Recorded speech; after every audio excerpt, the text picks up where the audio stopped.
Datena, nos seus 26 anos, salvo engano, aí, de televisão, eu queria que você comentasse, né, qual foi o pior prefeito da história, o que mais trouxe de aprendizado para você. Caso alguém aqui vença essa eleição, eu queria pegar essa experiência sua como jornalista e como apresentador, alguém muito ativo aí na televisão. Quem que é o pior prefeito da história da cidade de São Paulo? Bom, em primeiro lugar, é duro de responder, hein? Já tivemos gente muito ruim. O Ricardo, primeiro, não foi eleito prefeito, ele foi eleito vice do Bruno Covas. Mas só o dinheiro que ele está gastando na campanha eleitoral dele, dá para fazer ponte, dá para fazer asfalto, dá para fazer tudo. E mais, quando ele fala que fez essa quantidade toda de asfalto, sabe quanto que ele gastou para fazer asfalto? Você tem ideia de quanto ele gastou para fazer asfalto? 5 bilhões. E pergunta se foi no começo da administração que ele iniciou o projeto de asfalto. Quantos acidentes estão acontecendo em São Paulo por causa de buraco de rua que você vai desviar e acaba atropelando ou matando alguém?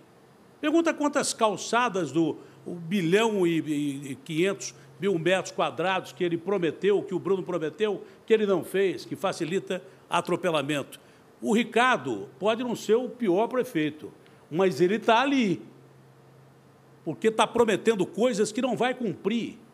Ele está fazendo obras eleitoreiras, gastando dinheiro pra caramba, que ele tem certeza absoluta que não vai cumprir, porque não vai ser eleito o prefeito de São Paulo. Quem vai cumprir essas obras se não tiver o desprendimento que nós temos? Se for obra boa, a gente continua. O Ricardo, na verdade, que me perdoe, nós tivemos vários embates, principalmente no campo do jornalismo, e dentre esses todos embates, eu sempre coloquei a minha posição em relação à administração dele e não poderia voltar atrás aqui.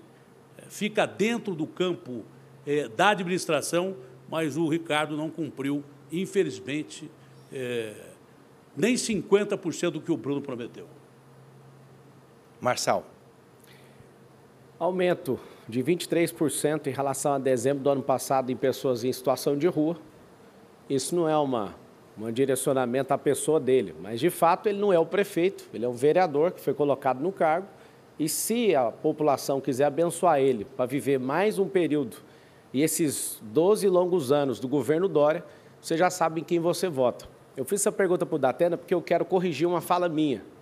Eu, em outros debates, falei que o Haddad seria o pior prefeito da história, mas olhando, né, cada situação, estudando profundamente a Prefeitura de São Paulo, eu realmente mudo a minha posição. O atual prefeito, ele está nesse lugar. De fato, ele fez coisas que ninguém fez, com obras, né, sem licitação, já foi comentado aqui. Não resolveu o problema nem de longe de saneamento básico. Nós temos o pior ar do mundo nessa cidade. Nós temos, né, milhares de crianças em situação de rua, aumento da criminalidade. Eu queria saber o que fez de bom esse prefeito. E aí está o detalhe. Você não pode abençoar alguém que está com 12 partidos, que no próximo mandato vai ter 120 bilhões, orçamento recorde. Vai ser dividido 10 bilhões para cada um e ele vai ser um instrumento de decoração ali. Por favor, entenda o momento que nós estamos vivendo. Não dê a capacidade de alguém que não é do tamanho desse cargo. Vote 28. Tréplica, candidato. Olha, o Ricardo não está investigado nem indiciado, isso é verdade, na infiltração do PCC dessas companhias de ônibus. Mas há muito tempo a cidade inteira fala, todo mundo diz que tem PCC dentro dos ônibus. Será que o Ricardo nem imaginava isso? Em relação às obras que deveriam ser feitas em período emergencial, 70% dessas obras têm suspeita de concluio. Inclusive, não vou ouvir o Ricardo tocar num assunto que você não pediu, me pediu para não tocar, porque é um assunto pessoal. Eu não vou tocar nesse assunto. Mas você deveria ter mais zelo pela cidade que você administra. Você deveria saber o que acontece dentro da sua administração, mesmo sem ser investigado. Quando a gente for eleito prefeito de São Paulo, ou quem for eleito prefeito de São Paulo, vai ter a obrigação de analisar quem cometeu crimes com essas obras sem licitação e quem deixou cometer crimes com essas obras de licitação. Não pode um prefeito de São Paulo se omitir dizendo que não sabia disto ou daquilo.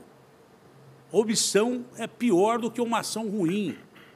Nada melhor do que você aceitar a situação, pedir investigação, como de fato você pediu dos ônibus, mas dessas obras há suspeição de conluio e não se sabe quem deixou esses bandidos entrarem no meio dessas licitações emergenciais, com empresas que, de repente, não tem ninguém trabalhando, que tem carros que são contratados, mas não tem ninguém para dirigir, e coisas que tais.